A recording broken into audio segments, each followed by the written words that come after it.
It is one of the only documents that a judge will see in which the offender has had a place. Tonight, Gladu reports which take into account an offender's Indigenous background may soon be a reality in the Northwest Territories.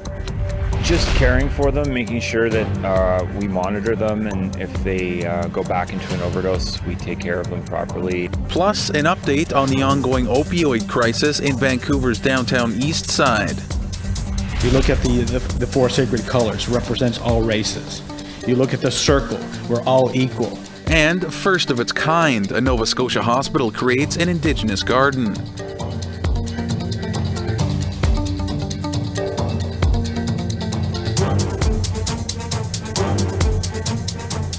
Hello, good evening, Tanse, and welcome to APTN National News. I'm Daryl Stranger.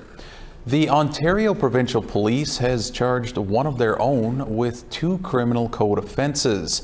Constable James Clark, 50, is charged with obtaining sexual services for consideration and breach of trust. Clark is a 20-year veteran of the OPP. He has spent the last 5 years with the Force's Kenora Detachment. The charges follow a year-long police investigation that was sparked by an APTN Investigates story, In Plain Sight, produced by Kenneth Jackson and Cullen Crozier in November of last year. Although the Supreme Court ruling for Gladu has been the law for more than 20 years, Canada has not developed a national standard for preparing Gladu reports. The Northwest Territories is exploring what a formal system for Gladu writers and reports would look like. Our reporter Charlotte Moore-Jacobs brings us that story. The goal is to not put people in custody, and even Desiree Duplessis has made it her job to inform the courts on the personal and community histories of colonialism and its ongoing effects on Indigenous people. She does this through Gladu reports, and now she's running public education sessions in the Northwest Territories, a place where pre-sentence reports are used instead of Gladu. A Gladu report is different than a pre-sentence report because of the participation of the offender. So from the pre-sentence reports that I've written, it's all very, third person. So-and-so did this, they were born here, they've done this. And although there are sections for the Gladu factors, I don't think that they are explored in enough detail to really get the gist of what had happened. Duplessis is a senior manager and Gladu caseworker for Aboriginal Legal Services based in Toronto, an organization hired by the Territorial Department of Justice to prepare a report on whether the NWT would benefit from Gladu reports and the delivery model for them. The reason that we discuss the recommendations with the client is because where they are involved in the process and they're agreeable to the recommendations, they are more likely to follow up with them. And if we do the legwork to determine what options are available to the client, the judge is more likely to adopt them. Gladu refers to the historic 1999 ruling in R versus Gladu and states judges must take into account circumstances of Indigenous offenders while sentencing, such as intergenerational traumas from the residential school system. Gladu writing supports are established in other parts of the country, such as Ontario, British Columbia, Alberta, and Yukon. Executive Director of Legal Aid for the Territory, Karen Wilford, says the NWT already includes Gladu factors in pre-sentence reports, written by government officials like probation officers. Well, I'm not sure that pre-sentence reports are limited. In fact, the Legal Aid Commission hires lawyers from other jurisdictions to come in and go on circuit court. And the commentary I've had from defense counsel are that pre-sentence reports that are done here are excellent, and they're as thorough as they can be within that genre. At the Beshakon information session, participants say pre-sentence reports don't capture the whole picture because the offender must consent to having legal professionals contact other sources to provide information, something they may be reluctant to do. So you're able to get more information because you don't have to have the consent of the person. That's right. With us, when we're working with a client, he has to consent to us talking to either his parents, his friends, and if he says no, we can't. Right. And sometimes it ends up being just him. Yeah. knowing them a bit more would help me as a divergent person to understand where this person is coming from. In a territory where the overwhelming majority of folks incarcerated are Indigenous, a big takeaway from the session is that Gladu could be another tool used here to better serve offenders with restorative justice. It is one of the only documents that a judge will see in which the offender has had a place. And so we often include direct quotes from the offender and their family and friends or anybody that we interview, and that really allows them to tell their story in their words. Charlotte Mort-Jacobs, APTN National News, Bechecal. British Columbia declared a state of emergency because of the opioid epidemic more than 7 years ago. And 8 years later, people are still dying from overdoses in record numbers. APTN's Tina House joins us from Vancouver for an update on the situation. Tens of thousands of lives have been lost since the opioid epidemic first hit Canada. Here in BC on the downtown east side is Ground Zero. Joining me today is Trey Helton, manager of the Overdose Prevention Society. Trey, what's happened since the epidemic first began, and has anything gotten any better?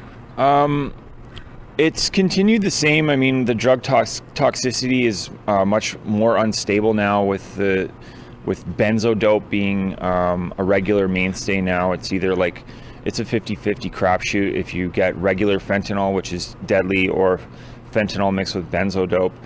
And the Canadian Health Authority just released a standing findings on things that could be done better around here, and they released the stats, and they're not really doing anything. Like, there's a lot of things that could be done. It's like they just keep doing investigation after investigation and not doing anything, releasing the findings. So the fact is, like, winter's coming, and a lot of the SROs and low-income resident units in the downtown east side have lit on fire recently, and we need more housing for people. So definitely for the wintertime, yeah.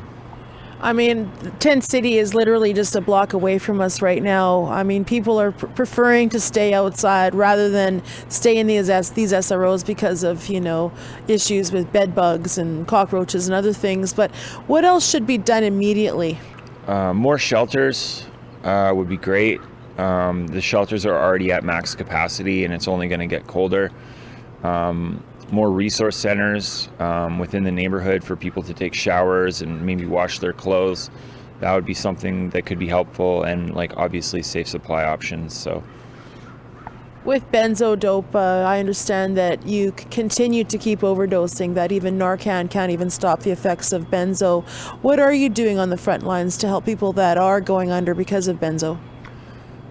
Just caring for them, making sure that we monitor them, and if they go back into an overdose, we take care of them properly and ship them off to the hospital as necessary. I mean, it's just about letting people walk their path, and when they're ready to talk about some sort of recovery option, I'm always there for them to share what worked for me and what didn't work for me. And if they ever want to make a detox request, I can make that call for them. Unfortunately, there's a lot of barriers to getting into detox.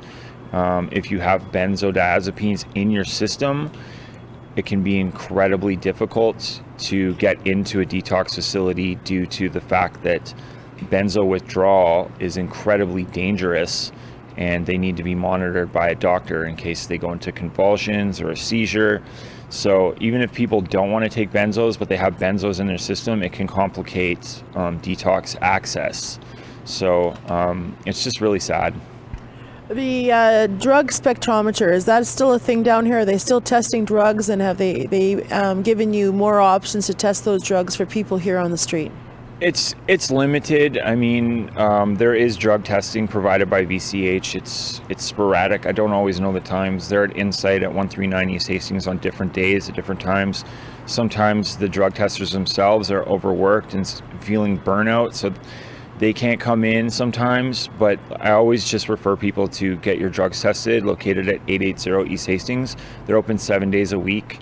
From 12 p.m. to 9 p.m. So, but the thing that really sucks about it is that everyone goes there. So if you're going there and you're in a rush and you want to use your drugs right away, sometimes there could be a 2-hour wait just to get a small sample tested. So people still end up using alone, just to get their fix quickly. So I mean, more drug testing facilities within the downtown east side would be better. Trey, you've joined us now a couple times on our show, and you've talked about your concerns here on the downtown east side. Has anything improved at all since we last saw you?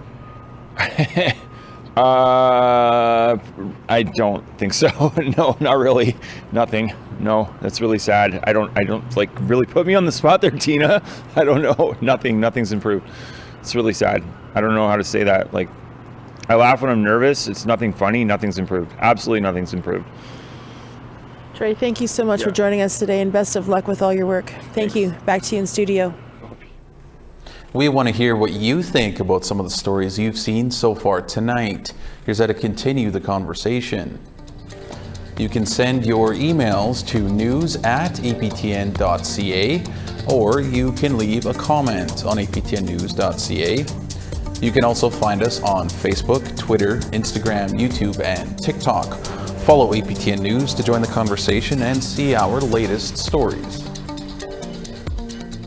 Some good news out of Ottawa today. The federal government is kicking in just over $6 million for an Inuit research network, hoping to expand the research scope and action plan regarding health needs in the north. The multi-million-dollar cash injection will be split between the 4 governing organizations serving Inuit Nunangat and will allow for more Inuit-led research in health, which is closely tied to factors in wildlife, environment, and culture. Inuit Taprit Kanatami President Nitan Obed says addressing all the needs in the north will take time and a continued commitment from Canada, but that this is an important step forward. It will be great to see over the next 3 years just how far the reach of this particular announcement and these funds will be. But we have optimism that we are building the implementation of our national strategy on research and creating Inuit self-determination in research to allow for a platform of success across a number of fields. All right, it's time for a short break, but still to come, highlights from today's APTN in Focus.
Welcome back to APTN News.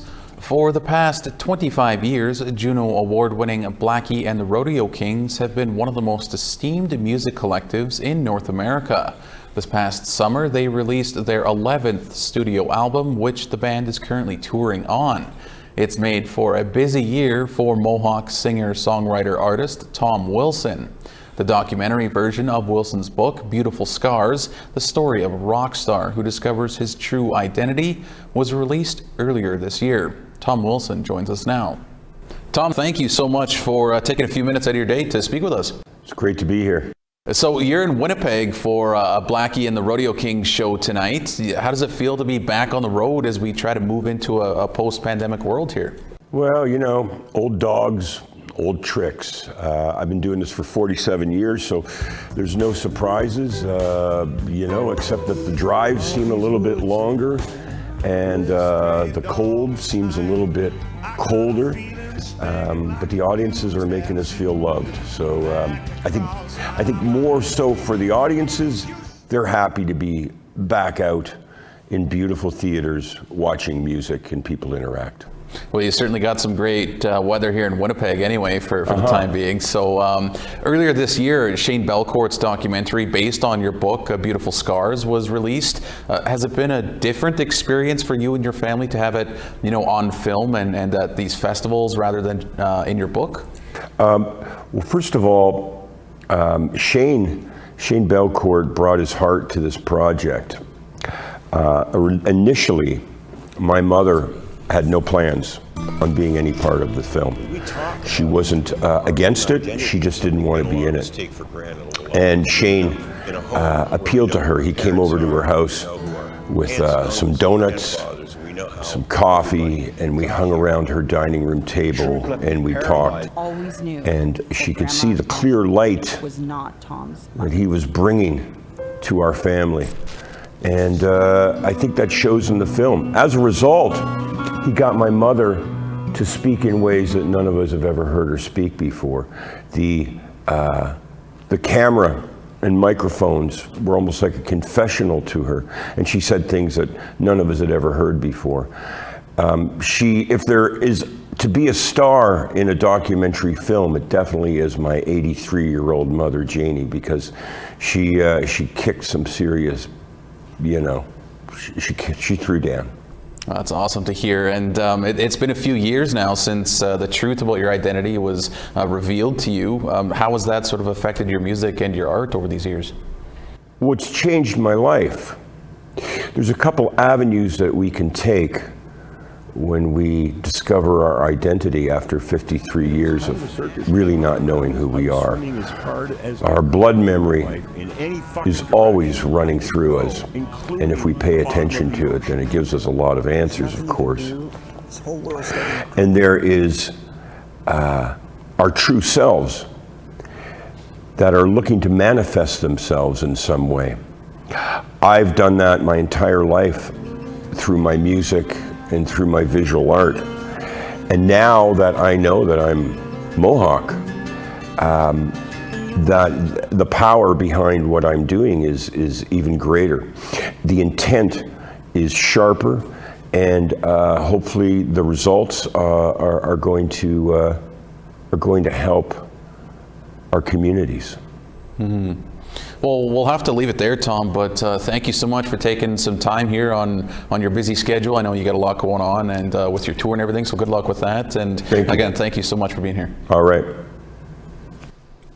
Blackie and the Rodeo Kings will be playing tonight at the Burton Cummings Theatre at 8 p.m. here in Winnipeg.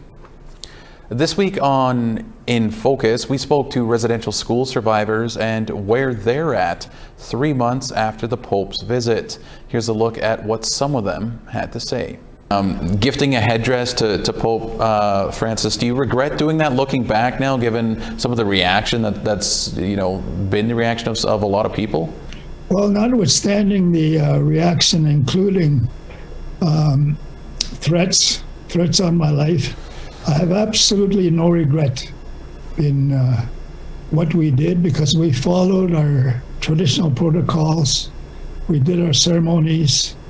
We were advised by elders and our committee before we undertook the action of gifting His Holiness Pope Francis with a headdress to signify that he had asked for pardon several times, and I myself offered forgiveness for what happened to me as a child. I left her broken.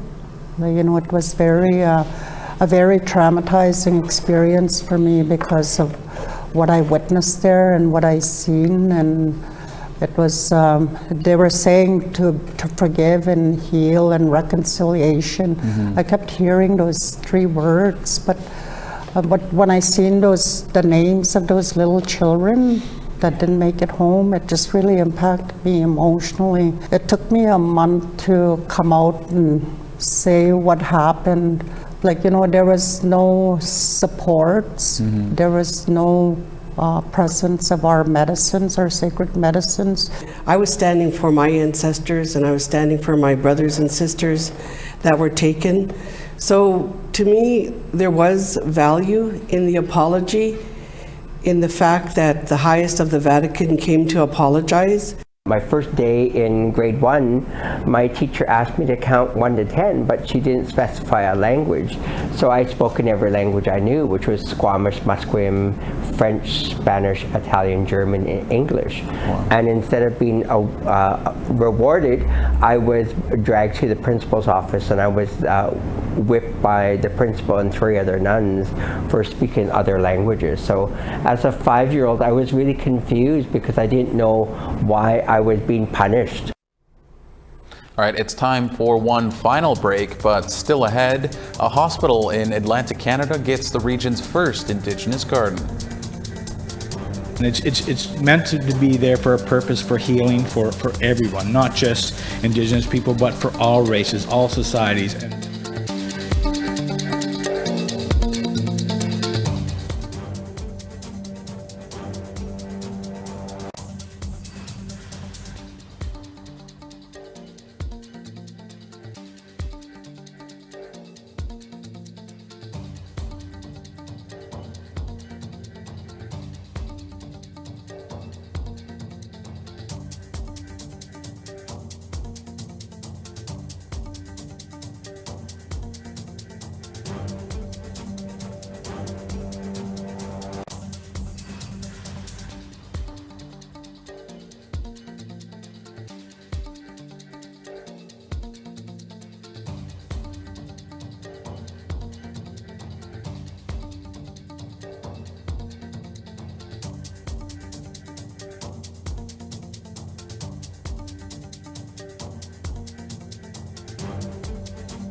Welcome back. It's time now for our photo of the day.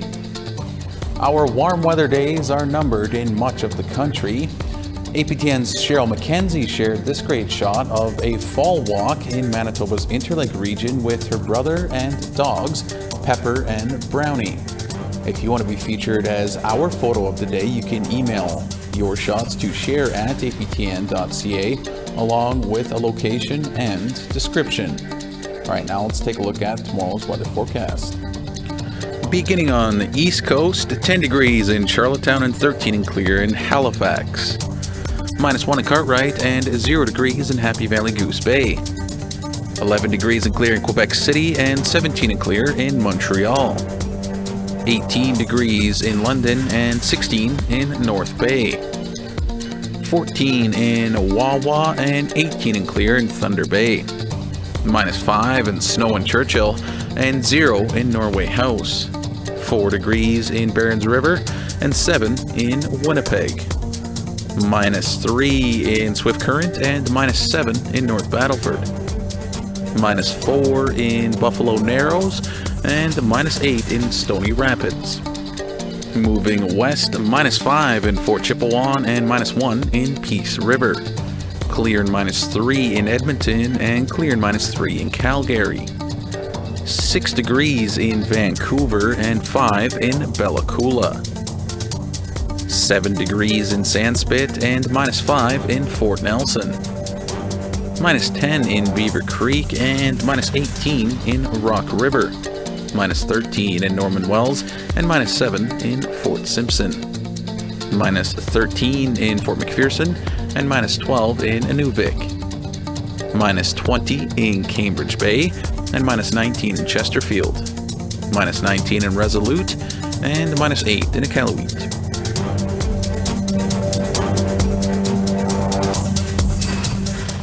An Indigenous healing garden opened at a health centre in Truro, Nova Scotia is the first of its kind in Atlantic Canada.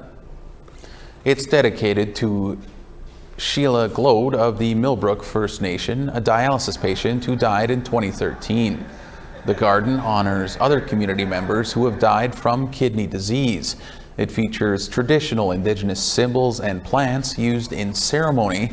There's artwork designed by Mi'kmaq artists and an educational space to learn more about traditional Indigenous healthcare. Chief Bob Gladu of the Millbrook First Nation says the park builds a path towards reconciliation. You look at the four sacred colors, represents all races. You look at the circle, we're all equal. You look at the dream catcher, what that symbolizes, and the unity it represents, and it's meant to be there for a purpose, for healing, for everyone, not just Indigenous people, but for all races, all societies. And all right, that's all we have for you tonight on APTN National News. For more news, you can head to our website, aptnnews.ca. I'm Daryl Stranger. Thank you for joining us, Miigwech, and have a great night.